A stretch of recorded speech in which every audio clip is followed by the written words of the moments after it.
we're going to dive deep on one in particular, and it's one in particular that actually, when we see a true pro, we can tell because of what they're doing with this thing. And the truth is that there are very few of those in the world. Most of the sales teams that we work with, most of the coaches that we work with, most of the salespeople that we work with. One of the things I lean on heavily is what I call prime time. The prime time here is just always asking that question, what is the best time that I should do this activity? So I think we have a lot of people who do a lot of activities and it's like, oh, there's an opening on my calendar. So they just put the activity into that spot and they're not thinking about the overarching outcome of both their day, their week, or the activity itself that they're doing. You need to make sure that when you're scheduling a follow-up, in addition to timing it properly, that you have a really clear outcome for that follow-up. And that's how you cut down on the amount of time. When you schedule your follow-ups is mission critical. So make sure you're putting those in the right place at the right time. One of the most dangerous things that you can do, and one of the biggest time wasters as well, is to be learning on your sales calls. Now, you should always be able to take something away after the fact, but so many of you right now are using your sales calls as your training ground, and that ain't the way to do it.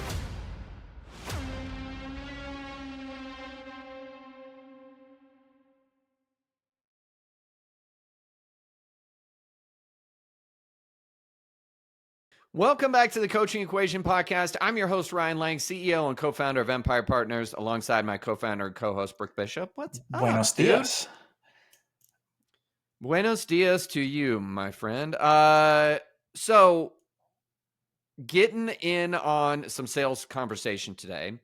You know, we've talked on multiple episodes, actually, about different ways that you can improve your conversion rate, improve your overall results in your sales. You know, if you're a business owner, improving your revenue. If you're a salesperson, improving your take home, your commissions, what have you. And today we're going to dive deep on one in particular, and it's one in particular that actually, when we see a true pro, we can tell because of what they're doing with this thing. And the truth is that there are very few of those in the world. Most of the sales teams that we work with, most of the coaches that we work with, most of the salespeople that we work with, don't really optimize this part of their game. And that is not just time management, but your entire calendar and schedule, how you're using your time as a salesperson, how you can do it more effectively, how you can optimize it. Because look, just like anything else in the day, we only get so many hours. That's it. And especially when we talk about open time to do selling, there are only so many hours. So we absolutely have to maximize it. And the truth is, what do you think? I'm curious to hear your thoughts on this. If we were to try to guesstimate a percentage, what do you think we could see in terms of an increase in results if you took all of these optimizations that we're about to give and implemented them immediately? I don't know what the percentage would be. I'd probably have to math some things out. But what I can tell you is that the top 2% of producers that are out there, they do these things. And the 98% of the other producers are not doing these things. Yep, fact. So, all right, let's go ahead and dig in. We've got several that we're going to unpack today, but the first one is scheduling follow-ups. Now, first things first, you might be, wait, follow-ups? What? I thought I was supposed to close on one call. Go listen to some previous episodes, folks. The one call close is dead. It doesn't mean that we're not going to try. I especially always want to get it done on the first call. However, the situation is not what it used to be. We have to embrace follow-up. We don't want to spend the whole podcast talking about that. But when we do, there's a right way and a wrong way to do this. So let's start here. Brooke, what's the wrong way to schedule follow-up? Yeah. So, and this, we might reference this languaging throughout the rest of this episode, but one of the things I lean on heavily is what I call prime time. Because prime time, not just when you're priming in the morning, for anyone who's like, oh, morning routines. We're not talking about that prime time. But the prime time here is just always asking that question, what is the best time that I should do this activity? So I think we have a lot of people who do a lot of activities and it's like, oh, there's an opening on my calendar. So they just put the activity into that spot and they're not thinking about the overarching outcome of both their day, their week, or the activity itself that they're doing. Now, sometimes we can look at this like, oh, do I work out in the morning first thing on an empty stomach versus do I work out in the afternoon? Right? Like those are going to have two different effects, right? Now, as it relates to follow up, as our first piece here of like, when should I do my follow ups? Well, I can tell you this much. If you know when you are like on point, when you're hitting home runs in your sales calls, your coaching calls, don't book your follow ups in those prime spots because that means Why not? because now you're taking away a prime opportunity for somebody else, first and foremost. But secondarily, the chances that that follow up is going to show up, your follow up calls have a lower show rate than your booked session calls have. So if you're going to take a follow up call and slot it right into your prime time sales call window, you just shot yourself in the foot because now you're taking away one piece, and the person who's going to require follow up, they're going to get more of your time, and the chances of them showing up are lower. So Yep. don't do that. Also, don't block out an entire hour. Block out like a sliver of like a 15-minute follow-up call or a 30-minute follow-up call. So don't grenade an entire appointment slot that could otherwise be with somebody else. One of the things that I want to mention on that, especially relative to not booking an hour, is you need to make sure that when you're scheduling a follow-up, in addition to timing it properly, that you have a really clear outcome for that follow-up. And that's how you cut down on the amount of time. Most of you are not setting specific outcomes for the follow-up. You're not declaring those intentions, and you're not getting aligned on those intentions when you leave the first call. So you have to have an hour because you're all fucking over the place when you get into your follow-up call. Set a specific outcome and a specific intention, and that'll allow you to whittle down the amount of time. Sometimes you can get it done in 15 minutes. Sometimes it's 30 minutes, whatever. But I agree with you 100% on the hour. The other thing that I want to mention on this is that this is something. First of all, if you are a business owner and you have even one salesperson that is working for you, you need to coach your salesperson or sales team on this, Mm-hmm. because I promise you, they do not know. No. They are, and if you are paying for them to be on the phone, the last thing you want is them grenading the calendar with sales calls in the middle of, as what Brooke calls prime time. You don't want that. Just to double down on this, it's one of the quickest ways to see a salesperson's rhythm get torpedoed. Because if they're like ramping up, they're ready to go, and in their head they're going, oh, I've got a scheduled follow-up. In our salesperson's mind, us or our sales team, we automatically assume that person's showing up and they're giving us a credit card. So we get an endorphin rush. And if we already know internally that they have a higher rate of no-show, we actually grenade ourselves in that window of time. And so now we're also at an additional disadvantage for the sales call that buttons up right behind it. So just there's kind of like a quadruple whammy that can happen there. So yeah, when you schedule your follow-ups is mission critical. So make sure you're putting those in the right place at the right time. Oh, see what we did there? But just make sure that they're tightened up. So I know the next bullet point we have, by the way, I know this is part of your superpower, and I'd love to actually get your inputs, because this you get this one done. This is like one of my Achilles heels. I have good intentions for this, but it just never makes it into my orbit. So I'd love to hear about the next bullet point of what we want to optimize and button up. Yeah. So the next one is training.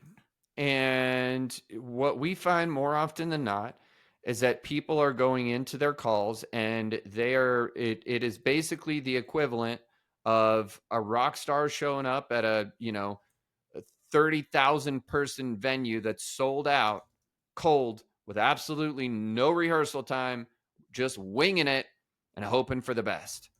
Yeah. And one of the most dangerous things that you can do, and one of the biggest time wasters as well, is to be learning on your sales calls. Now, you should always be able to take something away after the fact. But so many of you right now are using your sales calls as your training ground. And that ain't the way to do it. So when we talk about training, and I'm going to get to another piece of this in just a little bit, but first things first, like, what if you're in our ecosystem, you should be checking out Close Everyone, and you should be watching call replays, and you should be going back into the modules. And after you've been through the modules once, you should be doing it again. And after you've been through them twice, you ought to be going through them a third time and now jotting down more distinctions. And then the further down the line that you get, you ought to be going to a very specific part of a very specific module to hone in on a certain 10-minute segment that is there that you really want to drill down on. That's what it looks like to start to develop mastery. And the truth is that if you're always trying to play the game without ever practicing, you're only ever going to get so good. Period. End of story. And the hard part is Brooke, you kind of alluded to this. Like, most people do have good intentions for this. And the intention pretty much is like, oh, okay, well, you know what? If somebody no shows, or if I randomly have an open spot on my calendar, then I guess I'll do some sales training. That is not a recipe for success. You need to schedule that shit into your calendar and know exactly when you're going to do it. And there's nothing else that's happening at that time. Because here's the thing. I was just discussing this with one of our sales teams that we work with the other day, where it's like, look, if let's just say that you're adamant, you're just gonna, anytime that you have an open opportunity during the day, if somebody no shows, a call ends early, whatever, I'm gonna do some sales training. Lovely. Well, what happens if everything actually goes according to plan and you don't get that time? You don't train. Yeah. So let me ask you a question. You think it's okay? Was it ever okay for Kobe Bryant to not go practice? No. No way. Not only no, but that motherfucker's in the gym at like 4 3 o'clock in a.m., the 4 a.m. or morning. something crazy. Right. Yeah. Yeah. 2 3 hours before anybody else would ever dream of getting there. And he had it scheduled. He knew exactly what he was doing. There was no way he was just going to go try to show up and play. And so you got to make sure that whatever your training materials and resources are, you need to be listening, watching, practicing, role playing during a fixed window of time on your calendar.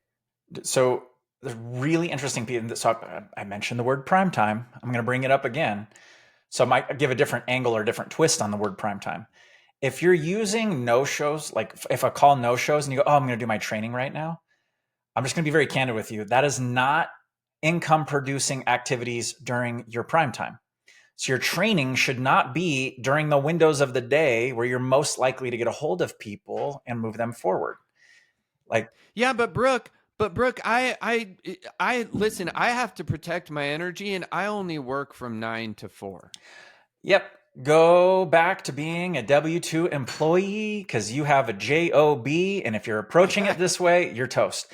And no, but seriously, so to the Kobe Bryant sentiment, when I really made that turn where I went, I'm going to play this game like a pro. Guess what? I started waking up at 4 a.m. so that I could drive this back in the day when I had to commute. But as an employee, I would drive into the office at 5 a.m. so that I could be there at 6. Why? Because I knew everybody else was not going to be there till 8 or 9. Why? Because I would do my training and my practice before game day. I'd get all that in so it was fresh. And then when it was prime time, I was doing prime time income producing activities only. Yep. Right. So it's such a mission critical piece. And just to double down on what you shared, if you're listening to this, by the way, and you don't have people to practice with, if you don't have an ecosystem to go learn and strategize and take each of these pieces and like figure them out so you're not burning your leads with your practice, Close Everyone is here. We literally meet every single week. We have time dedicated for people to come on, to practice, to do run through, role play, to get feedback, to ask questions, and to really become the sales pro that you're capable of being. So that was my shameless plug for the day. Yeah, well, yeah, and if you want that, I don't want to leave them hanging. If you want that, just go to gocloseeveryone.com. Very simple. Gocloseeveryone.com, and you can learn more. All right, so here's another one. In terms of call times, this is an interesting one. Yeah, I mean, we could really go. There's so much that we could do on this, but this is really an interesting one because I think a lot of people don't think about it. What they have a tendency to do is just go, well, what would be convenient for me? And that's usually the way that they arrange their calendar. So where are we going wrong here, buddy? I'll hit it from the boring pieces. but they're so freaking critical. And the reason I frame it that way is it has a lot to do with math. So I tracked the ever loving shit out of call duration. So how long the call was, right? So if we're looking at sales calls as a metric, are these 30-minute calls? Are they 45? Are they 60 minutes? Are they 90 minutes? Are these 2-hour calls? Are these 3-hour calls? We know somebody who loved to do 3-hour calls, right? Don't be that person. But when we tracked this, what we saw over the course of time was 60 minutes for a scheduled sales call was optimum.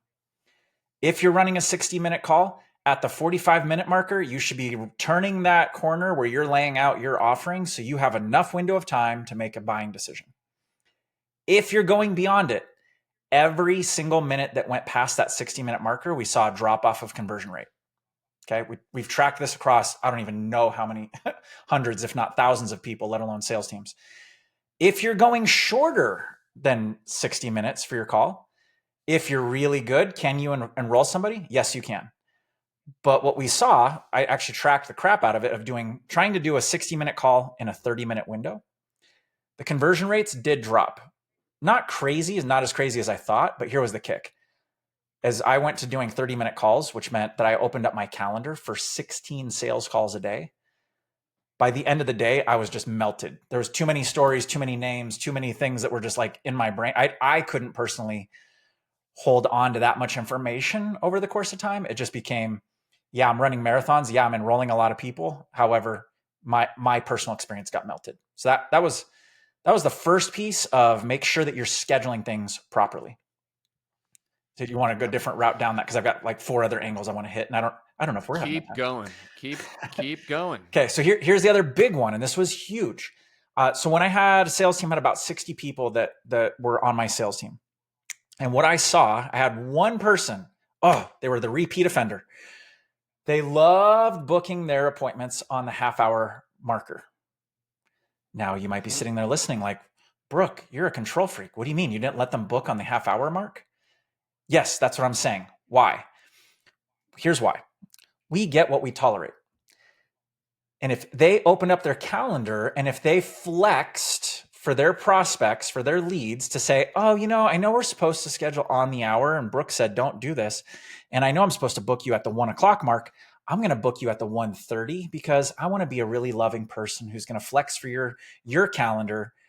I'm just telling you right now, you are shooting yourself in the foot. Here's why. The first reason, number one, you're bending your own rules to accommodate your clients, which means they're not bending to get into your orbit. Okay. So it's really important piece as it goes from a filtering standpoint and a positioning or a posturing. Are they going to change their world to help get the outcome that they want? If they're not willing to bend, they're going to be a pain in the ass client down the road, guaranteed. Number two, if you bend now, they're going to expect you to bend later. Okay. And then here's the math part. So we're going to get some more boring math in here, and then I want to get your inputs on this. The math part is this. If you move one meeting in the day to the half-hour marker, let's say you run 8 sales calls a day, and I know some of you might be sitting there going, oh, I've never. What? 8 sales I calls. could never. I would be melted. Brooke. Well, they probably feel like the way I did with 16, so maybe I shouldn't judge. Yeah. So, but if you normally allow for 8 and you move one meeting to the half-hour marker, you've just now moved your day into a 7 meeting day, which again, not a huge deal for one day, but that means if you make this move every day, that means that you just went from 8 times 5 days a week, so that's 40. You just went down to 35. So you just went from 40 appointment slots down to 35. If you do that over the course of a month and you work a traditional month, that's 21 meetings that you just knocked out. If you're working 12 months this year, that means you take 21 meetings times 12. I don't even know what the math is. You could probably do it quicker. But let's just call it 250 meetings that you just shaved off of your year. Well, if you enroll 20% of the people you talk to, and that's 250 meetings, that's 50. Is that right? 50 enrollments? I think that's right. That's 50 enrollments times whatever the heck you charge that you just shaved off of your bottom line. Ouch. So I know that was a lot of math, and I'm hoping you guys pulled over and just like wrote down the numbers to double back to make sure it crunched. But when you're doing this kind of volume and when you're running your own business, can you afford to give 50 clients to your competitors or to not bring it in as revenue. Like that's a big deal. And it literally comes down to, did you book it on the half hour or did you book it on the hour? Yep. The one other thing that I want to hit on this, you're so spot on. One other thing that I want to hit on this is the actual time of day that you're running your sales calls. Now, Mm. if you're a business owner, one of the things that you probably ought to take a look at is what is what is the time zone coverage of your team? If you have a team of people and they're all on Eastern time, you've got nobody that's covering, the people that are on Pacific and vice versa. And we've seen this, and it's not to say that it absolutely has to be that way. I mean, I would rather get better salespeople than worry about like where in the country are they. But optimally, if you can get some balance as a business owner in this, it's great. And one of the things that you want to think about is if you are a salesperson or if you're running your own business and doing your own sales calls, which is probably most of the people listening right now. I think you wanna make sure that you're paying attention to your specific industry and your specific niche. Mm-hmm. Like, when are these people available? And you aligning your calendar to what is convenient for you ain't the way to do it. Certainly not until you reach a certain threshold. Like, that's actually a really good way where if you want to throttle things down, like if you're doing really well and you're like, woo, I don't think I want any more right now, or I want to try to kind of throttle how many people are coming in because I need to stabilize things. Great. Get as fucking convenient as you want. But, when you're trying to get more clients, you need to optimize this to other people's schedules, not your own. So, And we had another a thing on we had a call client. times. They did practice management for chiropractors, and they were previously a chiropractor. And so, in the world of chiropractic, if you guys don't know, usually they'll take off Tuesdays and Thursdays because that's when their day to get caught up on paperwork and insurance, and they can reduce their overhead for staffing. So, if you go to a chiropractic office, they're usually doing adjustments Monday, Wednesdays, and Fridays, as an example. Now, when this guy went into doing practice management, leaving his chiropractic business, he set his schedule up the same way because he loved having those days that way. Well, guess what?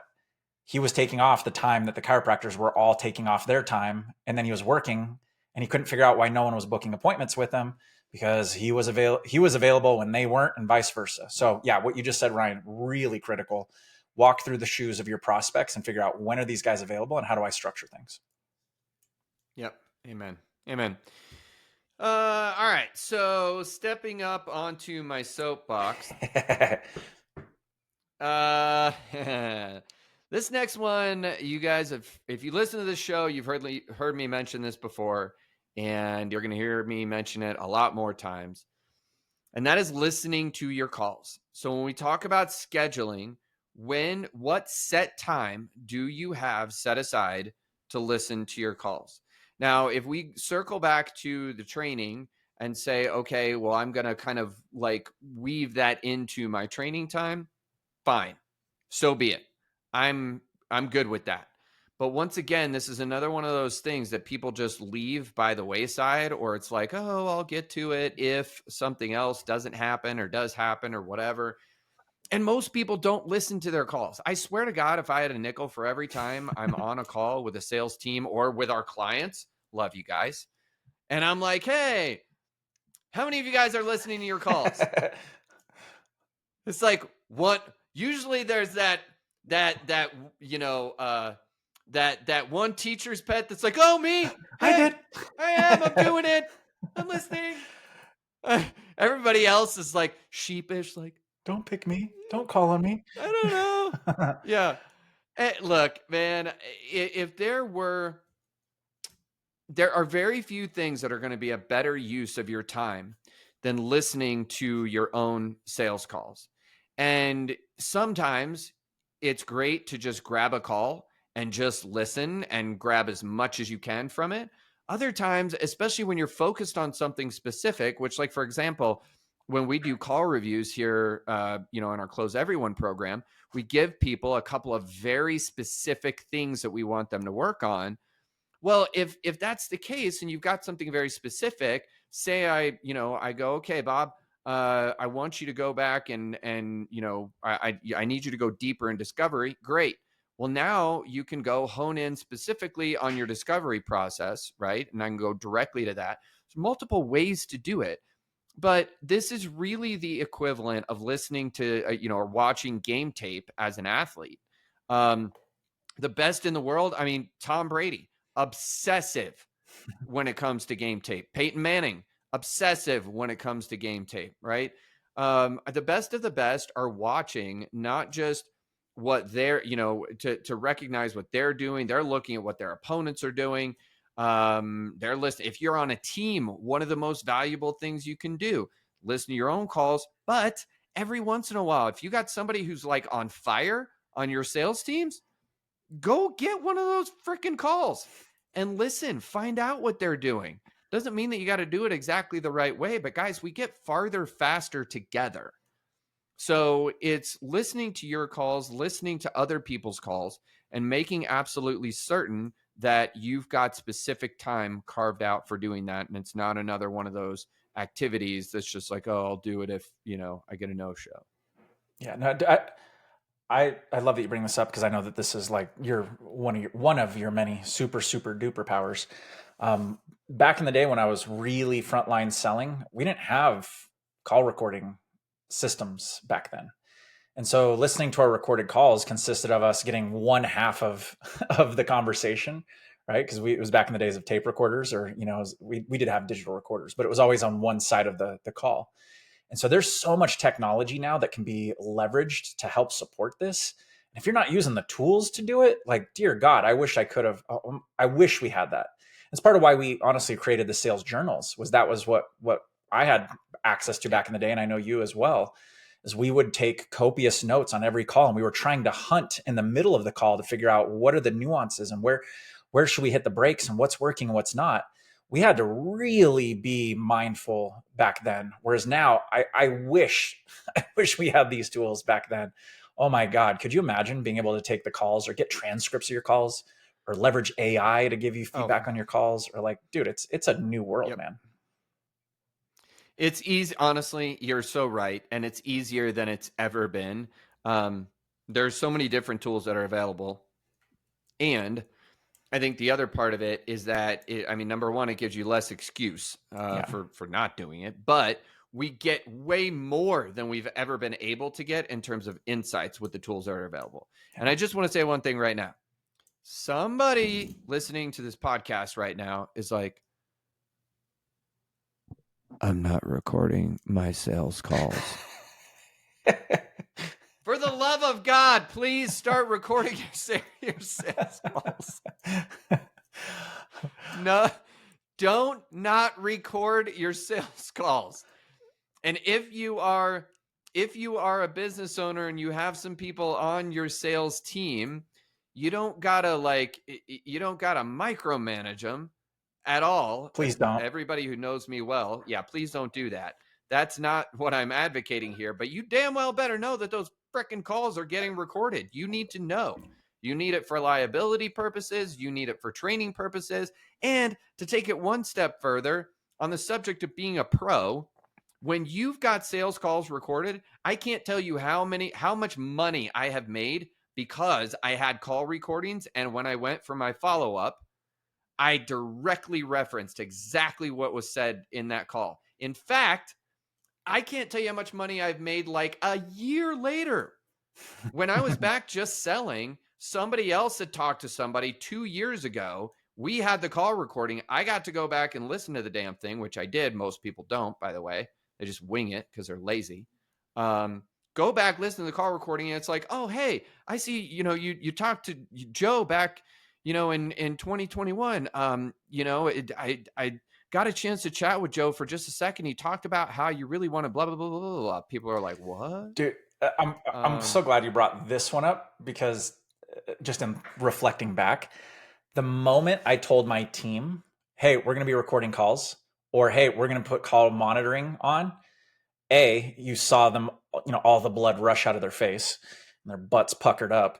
But the second part was, it was a guaranteed 5 to 10% increase in conversion rate because they knew that the better version of them had to show up because, oh God, what if I'm judged? It was the wildest thing where so gamify this for yourself. If you go, I'm going to record these calls and I know that I'm going to do it, it's going to hold you to a way higher standard. And that fear of judgment, let's use it to our advantage here instead of having it be a detriment. Like, pucker up, get ready. Here we go. Yep. Amen. Amen. Well, to round things out here, now that Don't we've let me talked talk about about this all because I the suck at this active last one. By things, the way, this is not Rook is you not do allowed to have suck. an opinion on this last one because I suck at this last piece of the You puzzle. do. You do. Uh, to round things out, now that we've talked about all of these active things that you can and should be doing, how are you scheduling in your breaks? Now, if you are running your own business and you're lucky enough to have a full slate of calls, this applies to you. If you are a salesperson and you are working on somebody's team who is providing you, lucky you, with a full slate of calls, this applies to you. Guys, it's not optimal to just run back to back to back to back to back to back to back calls. If we can do it, and some days, look, if you've done sales long enough, you've had the days where it just happens this way, and despite your best efforts, man, you are starting, and like the best you can do is just haul ass to go to the bathroom for 2 minutes during the day. It'll happen that way sometimes, but by and large, you are going to be better if you get up and you walk away and you walk around a little bit and you change your physiology and you get a little food, you get a little water, you give your brain a break, you go do something completely different for just a minute. Um, Having those breaks is absolutely vital, and maintaining and sustaining your energy over the course of a day is really, really important. I certainly know, people like, dude, you are a machine. And I know we've both done it, but you totally are a machine, and not that you like it, but you would totally go back to back to back to back to back. Uh, I found a little bit of a hack, and yeah. so I'm scared to even say it because if there's anybody else out there that's crazy, well, here let's just put it this way: I think we have a lot of people who do the opposite of this. To be honest, I think Yes. there's a lot Yeah. more people that are like, I need to have 90 minutes for my call, and I've got to have 30 Yeah. minutes to No. recover after, and I've got to make sure that I go do my earthing and my grounding, and I've got to do my clearing and my cord cutting. And there's more energy on the back of their engagements than there is on the front.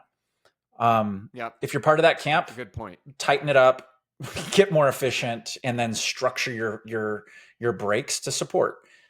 If you're like me on the other side, the way that I've found some creative ways to do this is I'll schedule like 3 to 5 minutes between my calls. There you go. Yep. But what I've done is I've hijacked the nervous system to where I don't need 30 minutes or 3 hours, to where I have, like, if I could turn the camera, not that anybody can see this anyways on the podcast, but like I've got a trampoline in my office.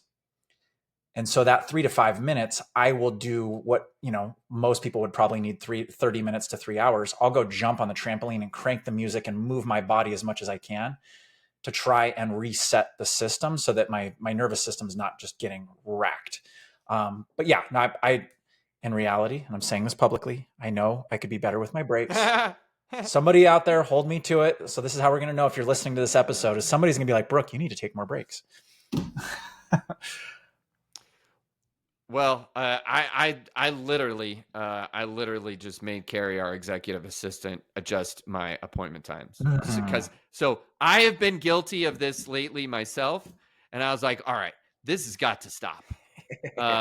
This is ridiculous. It's got to stop. So I'm eating my own cooking here, but it is important. And to Brooke's point, I mean, listen, if you flip this around and right now you're like, oh, I don't like my revenue numbers. Oh, I don't have enough sales. You're fucking running 3 sales calls a day with like 90-minute windows and huge blocks in between each sales call. What are you doing? Um, is that really the optimal way to get to your outcome? I think one of the things that we all have to look at, Brooke, is whether you tend to be on either side of the spectrum, whether you're like, ooh, I tend to run hot and I would just go, go, go, or You're like, "Ooh, I kind of like to be real flowy, and I gotta like have a 2 hour long version of Kumbaya with my flute in between my sales calls." And there's nothing wrong with flutes or Kumbaya, by the way. They're all fine. But if you run that way, either way, guys, there's value in asking the question: is what I'm doing right now truly, is it the optimal way for me to be in service to the goals and outcomes that I'm committed to? Yes or no? Yeah. Is it possible that there would be another way? Is it possible? Because I love your point about the 3 to 5 minute breaks, because most people are like, oh, if I don't have 10, there's no break. Is that really true? Dude, Right? 10 Is it? minutes? Have you Or is ever it sat just, down and looked at the clock and watched it for 10 oh, whole oh, yeah. minutes and just watch every All right. second turn? I know. Oh, sorry, I didn't mean to Yeah. hijack you there, but I'm like, a 10-minute No, break for there's a me, I'd be lot. like twitchy. Yeah, you would be twitchy. You would be Must twitchy. Well, move. we're about at time for this episode, but I hope that you found this valuable. This is one in particular that I can tell you, if you would take everything that we gave you today and go implement, you would massively level up your results. What Brooke said at the beginning of this episode is that basically you would put yourself in the top 2% of salespeople on the planet. Imagine that for a minute. Imagine what would happen to you in your business, in your sales career, if you were in the top 2%. What would those results be like? What would that revenue be like? What would that take home pay be like? What the amount of lives that you're changing, what would that be like? The impact that you're making.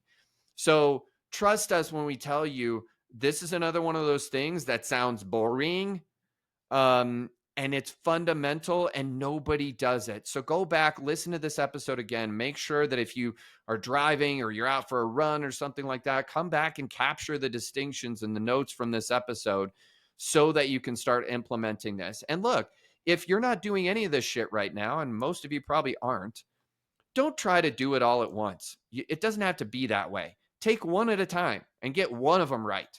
Nail it down for 2 weeks, 4 weeks, then move on to the next one. And do us a solid and let us know how it's going. In fact, by the way, you can let us know how it's going by going to our new podcast website it's just coachingequation.com, coachingequation.com. It's our brand new podcast website. All of the episodes are available there. And if you look in the lower right-hand corner, there's like a little microphone. I'm so fucking jazzed up about this. There's this little microphone where you can actually leave us a voicemail. So I would be honored after you listen to this episode if you would go leave us a voicemail, let us know how you like it. There's also a place on the website to leave a review. It's super simple. We would be honored and grateful if you would do that as well. And thank you for listening to this episode of the Coaching Equation Podcast. Until next time, take care. Take care, everybody.